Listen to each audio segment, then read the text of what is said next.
Hey, welcome back everybody.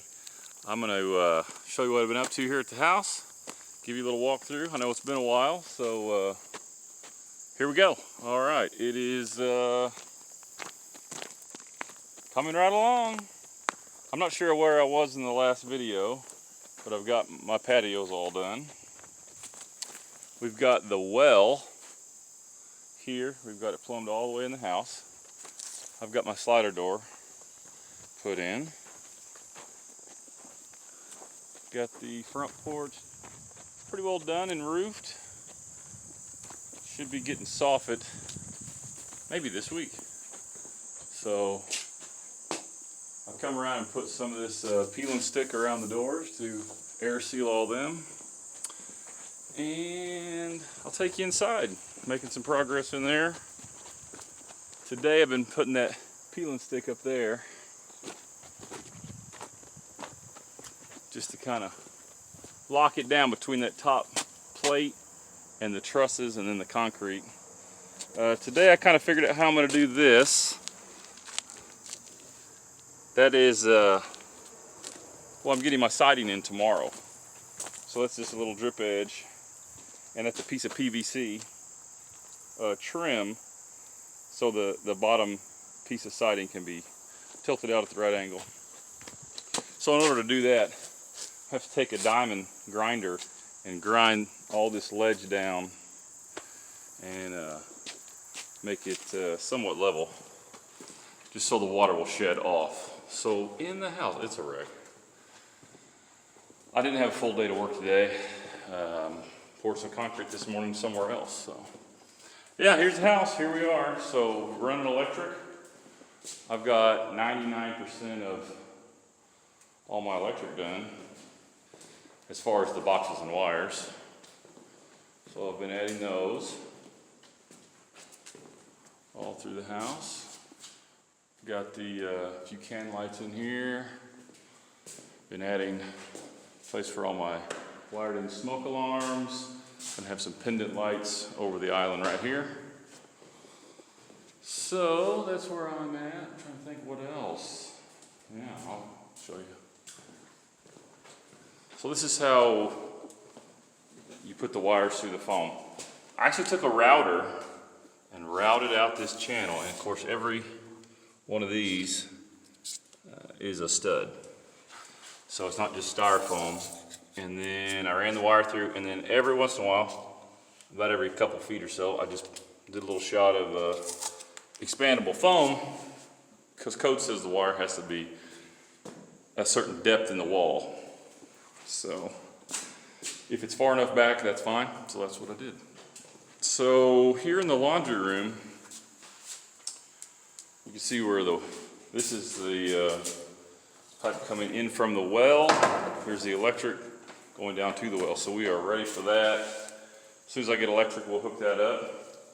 Here's all my supply lines, if you remember, that I put in. So we'll be tying all these to that. And then from here, I've got some that go over here for this washer, the washer and dryer, and then the bathtub here, and then to the second bath. So I'm working on another idea for a video. I just haven't made a video because there hasn't been a whole lot of progress per se. Just a bunch of buying stuff and, you know, whatever. So anyway, part of the way this house is so affordable is everything runs on this one wall right here. So I've got electric coming in right here, water coming in right here, and then this is my kitchen area on this side of the wall, and all the water goes either to right there, to that bathroom, or to this bathroom over here. So here's where the water comes up. So I've got 2 in and 2 out. So 2 in come up here, and then I've got 2 of them that go to that bathtub. So I just really minimize all the runs, which obviously saves you money. I mean, if you can centralize everything. So just like my electric box, you see I'm pulling all these wires. It's going to be right here. My electric hot water heater's here. On the other side of this wall is my electric range. So everything of the higher amperage is right here. So I don't have big runs with that. So I thought I would do a video on, I don't know, how to save money building a house, how to build a house more efficiently, more economical, something like that. So I think I might kind of maybe come up with a list of things that I think, not that I'm an expert, but things seem to be working out.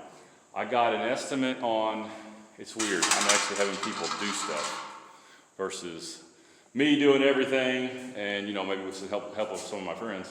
So I'm gonna, I think, sub out hanging and finishing the drywall and insulating the attic.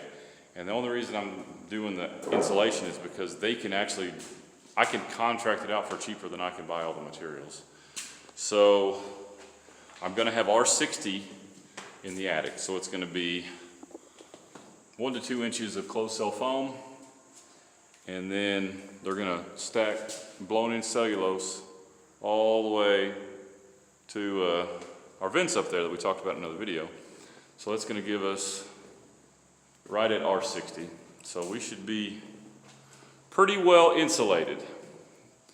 Another thing that I did, since the ceilings are so high, I just framed out these closets and I'm gonna leave this a shelf up top. And so then I just put some plywood up there. I may put some kind of flooring or something.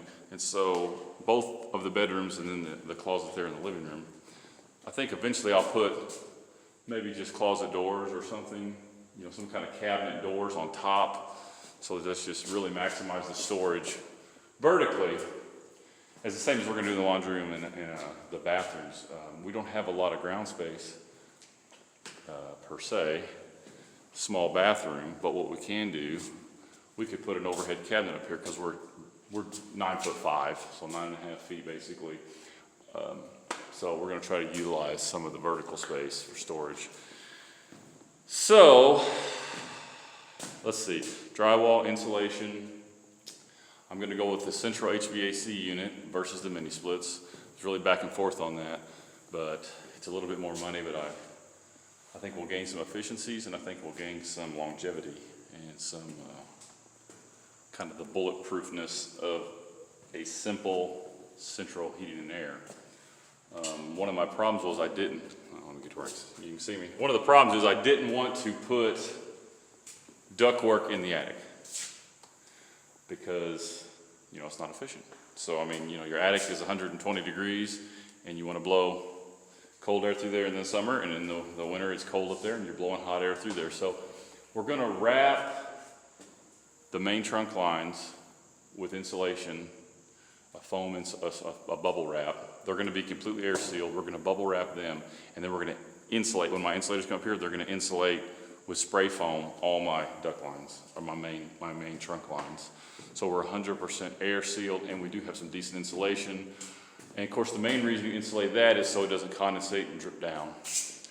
But my air handler is going to be in the laundry room, right through here. So it's taking up a little bit of floor space that we kind of hadn't planned on. Because see, I don't know if you remember, but I put these holes in the wall here so we could run mini splits.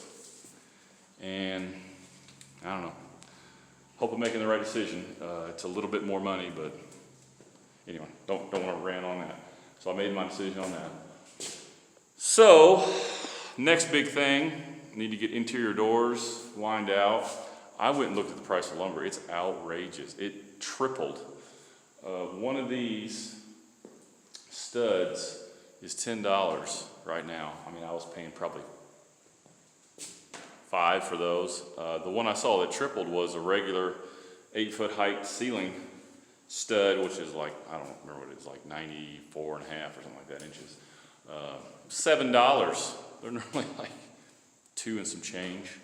A sheet of OSB 7/16 was $24.99 compared to $8. So I'm very fortunate that I'm done with all my roof and all that stuff, because I mean, it literally would have been 3 times as expensive. So thankful for that. Anyway, that's where I'm at. I've got the tubs in, I've got the drain lines all hooked up now, so we're just dealing with plumbing as far as the supply side, supplying the hot and cold water. I did get my instant electric hot water heater in, so we'll be putting that in. It's a huge energy draw, it's 112 amps, so it takes 3 double breakers to do 3 40 amp double breakers to power that. But I just didn't have the space for a tanked water heater. I'm not 100% sold on the instant, but I'm just running out of space here, because right in here I got an air handler, a utility sink, a pressure tank. That's this whole wall. On this wall I'm gonna have to go stackable washer and dryer, so we can have one cabinet here just for laundry stuff. So, that's the way it goes. So anyway, I think that's about it. Appreciate you guys watching the video. I know it's been a while since I did one. I've got some big changes coming around here. We'll show that in another video. Look though, I will say this. It's pretty dry. The root cellar. The waters have receded. So I can put that back on my list of things to do. So, that's where we're at. Look at the grass. One last thought. Got to leave you on a good positive note. All the rain has been great for our grass, I guess. It's one good thing. So check that out. This little wild spot here is a hole there. That's where my fresh air intake is. I'm going to bury all the way down the hill. So anyway, that's it. I'm done. No more ranting. Appreciate you guys watching the video. Hope everybody out there is doing well. Tune in next time. I'm going to try to make a video, like I said, on how I think you can build an affordable house. So anyway, talk to you later.